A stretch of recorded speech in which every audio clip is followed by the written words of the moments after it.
औज़ुबिल्लाहिमिनश्शैतानिर्रजीम बिस्मिल्लाहिर्रहमानिर्रहीम तबारकल्लज़ी बियदिहिल मुल्क व हुवा अला कुल्लि शैइन क़दीर। कल आपको बताया था कि सूरे मुल्क तबारकल्लज़ी बियदिहिल मुल्क, पाक है, बाबरकत नाम है अल्लाह का जो तमाम जहानों का बादशाह है। लहुल मुल्क, बादशाही सिर्फ उसी की है। तबारकल्लज़ी बियदिहिल मुल्क व हुवा अला कुल्लि शैइन क़दीर, और वही हर चीज़ पर कादिर है, सब कुछ उसके इख्तियार में है। ये देखो इतनी ज़बरदस्त आयत है। आजकल के लिहाज से अगर हम देखें तो हम तमाम दुनिया के लोग इस वबा से बचने की कोशिश कर रहे हैं, और इस वबा को लाने वाला भी अल्लाह है और इसको इंशाअल्लाह ख़त्म करने वाला भी अल्लाह है। कोई नहीं कर सकता, क्योंकि अल्लाह ही हर चीज़ पर कादिर है। तो इस आयत में अल्लाह ताला ने अपनी बादशाही का और बरकत का, अज़मत का एक दावा किया है जो और कोई नहीं कर सकता। तमाम बादशाहत ख़त्म हो जानी है और तमाम पोजीशन ख़त्म हो जाएगी, लेकिन अल्लाह की बादशाहत कायम रहेगी और वही हर चीज़ पर कादिर है। सब कुछ उसी कंट्रोल में है। जब चाहता है खुशहाली दे देता है, जब चाहता है गम दे देता है, जब चाहता है इंसान को माल दे देता है, जब चाहता है उससे ले लेता है। तो तबारकल्लज़ी बियदिहिल मुल्क व हुवा अला कुल्लि शैइन क़दीर। Okay, let's come to very important topic of chemical reaction, unit 5 का लेक्चर नंबर 3। आज ज़रा इसको देखें गौर से। हमने आपको बताया था जब भी कोई केमिकल रिएक्शन होता है तो उसमें एक पार्ट होता है रिएक्टेंट और दूसरा पार्ट होता है प्रोडक्ट। रिएक्टेंट वो चीज़ जो मिल रही है, जो मौजूद होगी, मैक्सिमम होगी, वो रिएक्टेंट है। जो चीज़ इन दोनों के मिलने के नतीजे में जो आएगी वो प्रोडक्ट होगी। शुरू में वो हमारे पास नहीं होती है, और प्रोडक्ट आने के बाद रिएक्टेंट अपनी प्रॉपर्टी खो देता है। हमने बताया था स्टार्ट में मेरे पास हाइड्रोजन गैस है और ऑक्सीजन गैस है, ये रिएक्टेंट हैं और ये मौजूद हैं। लेकिन जब हमने इसको मिलाया तो Aahista Aahista hydrogen gas disappear होना शुरू हो जाएगी और ऑक्सीजन गैस डिसअपीयर होना शुरू हो जाएगी, और एक नई चीज़ आ रही है जो वाटर, जो पहले मौजूद नहीं था। ये जो चीज़ आई है हमारे पास प्रोडक्ट है। सो कुछ कैरेक्टरिस्टिक्स हैं। मुझे किस तरह पता लगेगा कि केमिकल रिएक्शन हो गया है? तो उस केमिकल रिएक्शन को जांचने के लिए आपको कुछ ऑब्जर्वेशन करनी पड़ेगी। वो क्या है? या तो जब भी दो चीज़ें मिलाएंगे आप तो उसमें कुछ बबल्स निकलेंगी, तो इसका मतलब एवोल्यूशन ऑफ गैस। जब दो रिएक्टेंट को मिलाया, कुछ बबल्स निकल रहे हैं, कोई गैस निकल रही है, इसका मतलब रिएक्शन हो रहा है। इसी तरह जब दो चीज़ों को हम मिलाएंगे और प्रेसिपिटेट बन जाएं, जिस तरह यहाँ पर मैंने वो किया है, दो चीज़ों को मिलाया तो ये ग्रीन कलर आपके पास आ जाता है, प्रेसिपिटेट है। इसकी मिसाल भी मैं आपको दे दूँ। आजकल गर्मी है, आप लेमनेड पीते हैं, तो लेमनेड में जब आप जूस डाल देते हो तो उसको एक क्लियर शीशे गिलास में देखें तो उसके छोटे छोटे पार्टिकल होंगे जो नीचे नहीं बैठते। तो जब दो चीज़ों को हम मिलाते हैं तो इस किस्म के प्रेसिपिटेट बन जाते हैं, कलरफुल, बहुत अच्छे से लगते हैं। तो प्रेसिपिटेट का फॉर्म होना इस बात की इंडिकेशन है कि केमिकल रिएक्शन हो गया है। इसी तरह कलर चेंज हो जाएगा। अगर मेरे पास कोई कंपाउंड का कलर एक है, उसको मैं इसमें कोई और चीज़ मैंने डाली और उसका कलर चेंज हो गया है, इसका मतलब ये हो गया केमिकल रिएक्शन हो गया। इसी तरह टेम्परेचर, रिएक्टेंट का टेम्परेचर एक होगा, मिलने के बाद टेम्परेचर उसमें चेंज हो जाएगा। या तो कम था ज़्यादा हो जाएगा, या ज़्यादा है तो कम हो जाएगा। टेम्परेचर चेंज में आ गया उस सिस्टम के अंदर तो वो कहलाएगा आपके पास केमिकल रिएक्शन। और इसी तरह स्टेट, अगर स्टेट चेंज होगी, फॉर एग्जांपल जिस तरह मैंने यहाँ पे दिया, कोई मैंने लिक्विड लिया, इसको मैंने हीट किया या इसमें कोई चीज़ डाली तो बबल्स निकलने शुरू हो गए, केमिकल रिएक्शन हो गया। और इसकी स्टेट लिक्विड थी, वो चेंज होगी गैस में, इसका मतलब केमिकल रिएक्शन हो गया है। कलर चेंज हो गया है यहाँ पर, तो इसका मतलब केमिकल चेंज हो गया है। कुछ प्रेसिपिटेट बन गए हैं तो इसका मतलब कोई केमिकल चेंज हो गया है। अब जब केमिकल प्रॉपर्टीज हमने देख ली, कैरेक्टरिस्टिक देख ली, तो उसकी बुनियाद पर लेवाइजर ने एक लॉ पेश किया। वो लॉ कहलाता है लॉ ऑफ कंजर्वेशन ऑफ मास।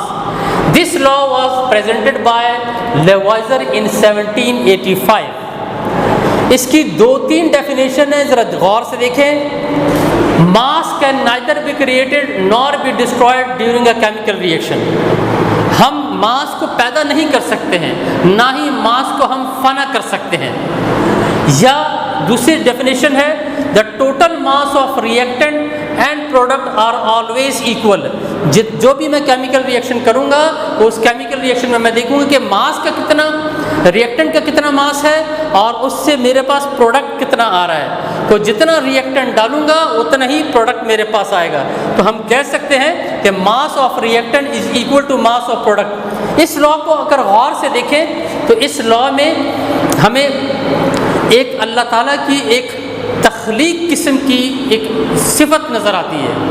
हम कहते हैं कि हमने ये चीज़ बना ली, हमने कोई चीज़ नहीं बनाई, खालिक सिर्फ अल्लाह है। लवाइजर कह रहे हैं, नॉन मुस्लिम कह रहे हैं Allah is creator, Allah is destroyer. तो दुनिया में जितनी भी चीज़ें हैं वो अल्लाह ने पैदा की हैं, उन्हीं को वो ख़त्म करेगा। लवाइजर भी ये कहता है mass can neither be created nor be destroyed during the chemical reaction, या energy can neither be created nor be destroyed during chemical reaction. चीज़ पहले से बनी, हमने इसको तरतीब दिया। मिसाल के तौर पर ये हमारे पास एक डेस्क है, इसको मैंने बनाना है, तो क्या लकड़ी मैंने खुद बनाई है? नहीं। इसके अंदर जो कीलें लगी हुई वो मैंने खुद बनाया है? नहीं। जो पेंट मैंने खुद बनाया? नहीं। अलबत्ता इसको मैंने शेप दे दिया।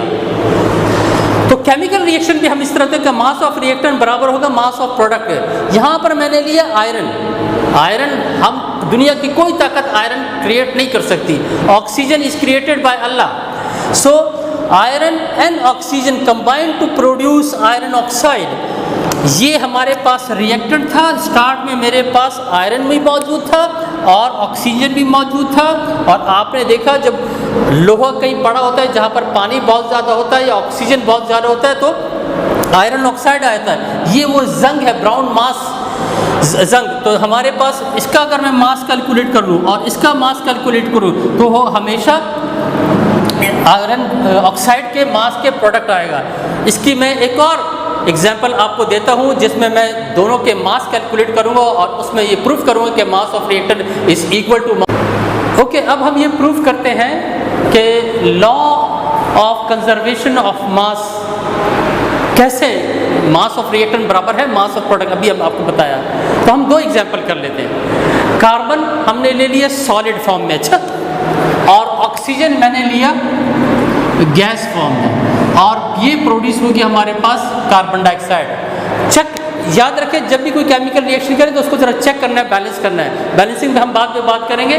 तो 1 mole of carbon react with 1 mole of oxygen to produce 1 mole of carbon dioxide. एक कार्बन है, एक कार्बन रिएक्टेंट में है और एक कार्बन प्रोडक्ट में है। ऑक्सीजन 2 है मेरे पास रिएक्टेंट में और ऑक्सीजन मेरे पास 2 है।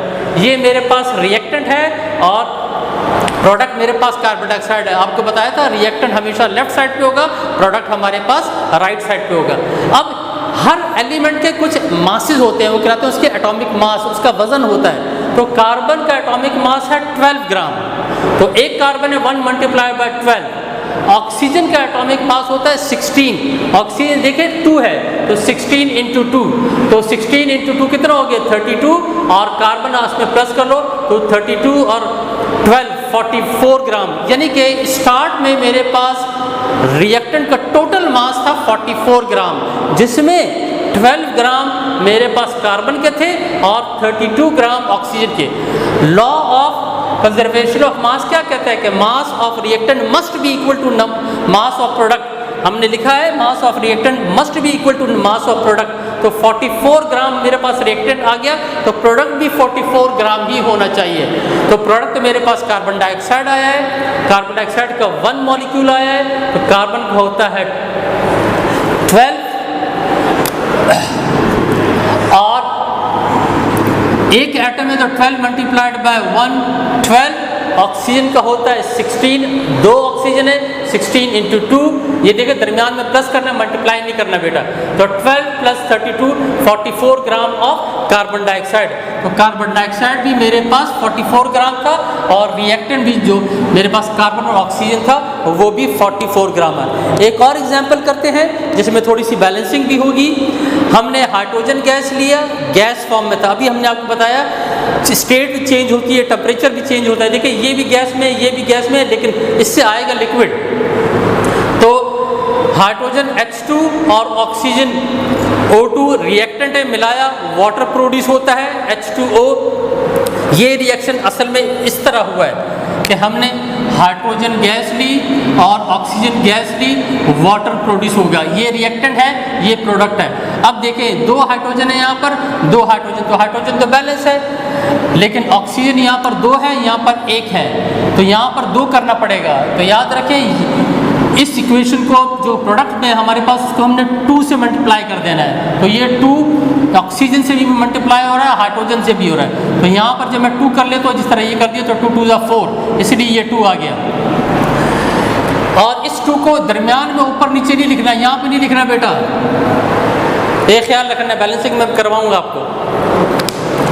तो अब हो गया 2 2 4, तो इसलिए यहाँ पर भी 2 लगाएंगे, इधर भी हमने 2 लगा लिया। अब देख लें टोटल हाइड्रोजन कितने हो गए, 2 मॉलिक्यूल हो गए, या दूसरे अल्फाज में 4 एटम हो गए। 2 2 4 एटम ऑफ हाइड्रोजन और 2 molecule of hydrogen react with 1 molecule of oxygen to produce 2 molecule of water. तो अब जब देख लेते हैं हाइड्रोजन का एटॉमिक नंबर होता है 1, याद रखना है 1 मल्टीप्लाइड बाय 2, 2 हो गया, और ये 2 जिसे हम कोफिशिएंट कहते हैं, मोलर कोफिशिएंट कहते हैं।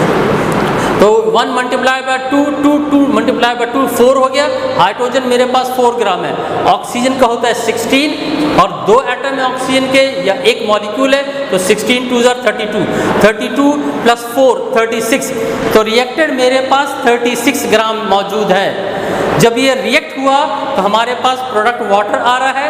वाटर का एक मॉलिक्यूल जब हम लिखते हैं तो H2O लिखते हैं, क्योंकि बैलेंस कर लिए तो उसका मतलब 2 वाटर के मॉलिक्यूल है। अगर एक वाटर मॉलिक्यूल का मैं एटॉमिक मास कैलकुलेट करूं तो आपके पास ये हाइड्रोजन और ऑक्सीजन है। हाइड्रोजन का 1 होता है मल्टीप्लाइड बाय 2, और ऑक्सीजन का 16 मल्टीप्लाइड बाय 1, क्योंकि ऑक्सीजन का एक एटम है। तो ये हो गया 2 प्लस 16 18 ग्राम एक वाटर मॉलिक्यूल का मास है।